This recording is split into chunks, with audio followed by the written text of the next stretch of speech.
दिन महीने में बदल गए। महीने धीरे धीरे 1 साल के करीब पहुंचने लगे। हर गुजरते दिन के साथ माधव की चिंता बढ़ती जा रही थी, लेकिन उसने हार नहीं मानी। रोज रात को वो अपनी जादुई कुल्हड़ी, कुर्सी और थैले को ध्यान से देखता और कोई नई योजना सोचता। राक्षस ताकतवर जरूर है, लेकिन हर ताकत की एक कमजोरी होती है। मुझे बस सही समय का इंतजार करना है। आखिर वो रात आ गई, जिसके आने से माधव पूरे साल डरता रहा था। आसमान में काले बादल छा गए, तेज हवाएं चलने लगी, गांव के कुत्ते लगातार भौंकने लगे। ऐसा लग रहा था जैसे कोई अनहोनी होने वाली हो। माधव, मुझे बहुत डर लग रहा है। क्या वही आदमी आ जाने वाला है?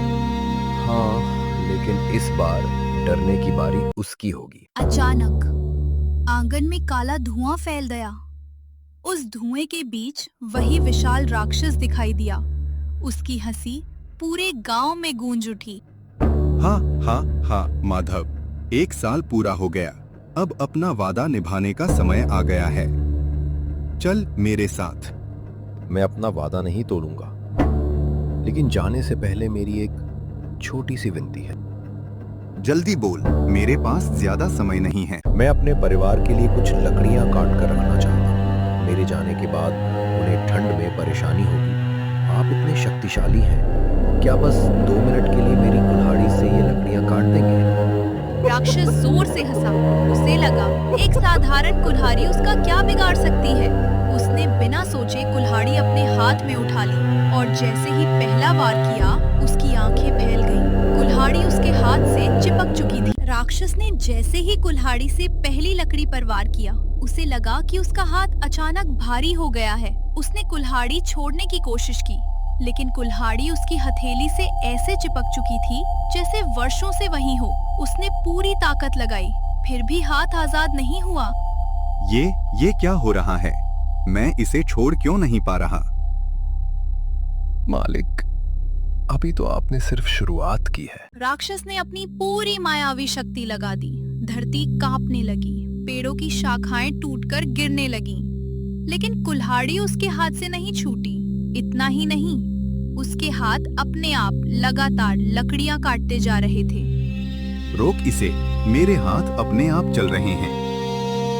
याद है, तुमने कहा था कि इंसान कमजोर होते हैं। आज एक इंसान की बुद्धि तुम्हारी ताकत पर भारी पड़ रही है। घंटे बीतते गए। राक्षस बिना रुके लकड़ियां काटता रहा। उसकी सांसें तेज हो गईं। चेहरे से घमंड गायब हो चुका था। अब उसकी आंखों में सिर्फ डर दिखाई दे रहा था। माधव, बस करो, मैं हार गया। हार? इतनी जल्दी? मुझे आजाद कर दो। मैं तुम्हें 5 और थैलियां सोने की दूंगा और 1 साल तक तुम्हारे पास नहीं आऊंगा। नहीं, मेरी कीमत इतनी सस्ती नहीं है। तो बताओ, क्या चाहते हो? पहली शर्त, तुम अगले 3 साल तक मेरे परिवार या इस गांव के किसी इंसान को नुकसान नहीं पहुंचाओगे। दूसरी शर्त, तुम मुझे 7 थैलियां सोने की दोगे। और तीसरी, अगर तुमने अपना वादा तोड़ा तो मैं तुम्हें फिर कभी आजाद नहीं करूंगा। मैं तुम्हारी सारी शर्तें मानता हूं। अब मुझे इस श्राप से मुक्त कर दो। कुल्हाड़ी, रुक जाओ। जैसे ही माधव ने आदेश दिया, कुल्हाड़ी तुरंत शांत हो गई। राक्षस के हाथ आजाद हो गए। वो बिना कुछ बोले पीछे हट गया, लेकिन जाते जाते उसने माधव की तरफ देखा। उसकी आंखों में इस बार डर नहीं, बल्कि बदले की आग जल रही थी। माधव, आज तुम जीत गए, लेकिन अगली बार मैं तुम्हें हर हाल में हराऊंगा। ये कहकर वो काले धुएं में गायब हो गया। लेकिन माधव जानता था, ये कहानी अभी खत्म नहीं हुई है। असली मुकाबला अभी बाकी था। 3 साल बीत गए। माधव अब गांव का सम्मानित व्यक्ति बन चुका था, लेकिन वो जानता था कि राक्षस अपना वादा पूरा होते ही लौटेगा। एक रात अचानक आकाश में काले बादल छा गए, तेज बिजली चमकी और आंगन में काला धुआं फैल गया। माधव, मैं वापस आ गया हूँ। इस बार मैं तेरी कुल्हाड़ी को हाथ भी नहीं लगाऊंगा। स्वागत है मालिक, इतनी दूर से आए हैं। पहले बैठकर थोड़ा आराम तो कर लीजिए। राक्षस ने चारों तरफ देखा, उसे कहीं भी कुल्हाड़ी दिखाई नहीं दी। आंगन में सिर्फ एक मजबूत लकड़ी की कुर्सी रखी थी। उसे लगा इस बार माधव कोई चाल नहीं चल पाएगा। ठीक है, 5 मिनट बैठ जाता हूँ, फिर तुझे अपने साथ ले जाऊंगा। राक्षस जैसे ही कुर्सी पर बैठा, माधव के चेहरे पर हल्की मुस्कान आ गई। 5 मिनट बीत गए, राक्षस उठने लगा, लेकिन उसका शरीर कुर्सी से हिला तक नहीं। उसने पूरी ताकत लगाई, कुर्सी जरा भी नहीं हिली। ये क्या है? मैं उठ क्यों नहीं पा रहा? मालिक, मैंने तो सिर्फ आराम करने के लिए कहा था। उठने की अनुमति तो अभी मैंने दी ही नहीं। राक्षस ने अपनी मायावी शक्तियां इस्तेमाल की। तेज आंधी चलने लगी, बिजली चमकने लगी, लेकिन कुर्सी अपनी जगह से टस से मस नहीं हुई। अब पहली बार राक्षस के चेहरे पर डर साफ दिखाई दे रहा था। माधव, मुझे छोड़ दो, मैं इस गांव में कभी वापस नहीं आऊंगा। इतनी जल्दी? अभी तो तुम मुझे अपने साथ ले जाने आए थे। माधव धीरे धीरे अपने पुराने चमड़े के थैले की ओर बढ़ा। वही थैला जिस पर महात्मा का तीसरा वरदान था। वो राक्षस के सामने जाकर खड़ा हो गया। मालिक, अगर सच में आजाद होना चाहते हो तो पहले इस थैले के अंदर जाकर अपनी ताकत दिखाओ, फिर मैं तुम्हें छोड़ दूंगा। राक्षस ने सोचा, एक साधारण थैला मेरा क्या बिगाड़ लेगा।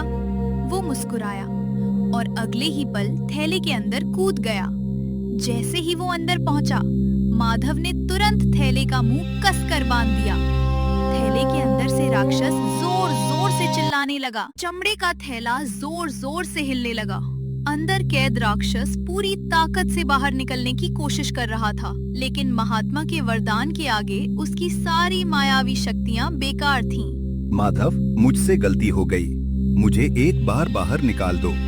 मैं कभी किसी इंसान को परेशान नहीं करूंगा।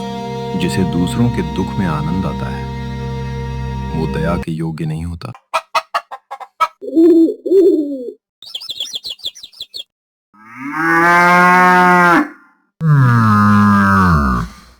अगली सुबह माधव गांव के कुछ भरोसेमंद लोगों के साथ जंगल के सबसे ऊंचे पहाड़ पर पहुंचा। वहां एक गहरी खाई थी जिसका अंत किसी ने कभी नहीं देखा था।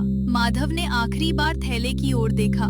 तेरी ताकत ने कई लोगों को डराया होगा, लेकिन आज तेरे घमंड का अंत हो गया।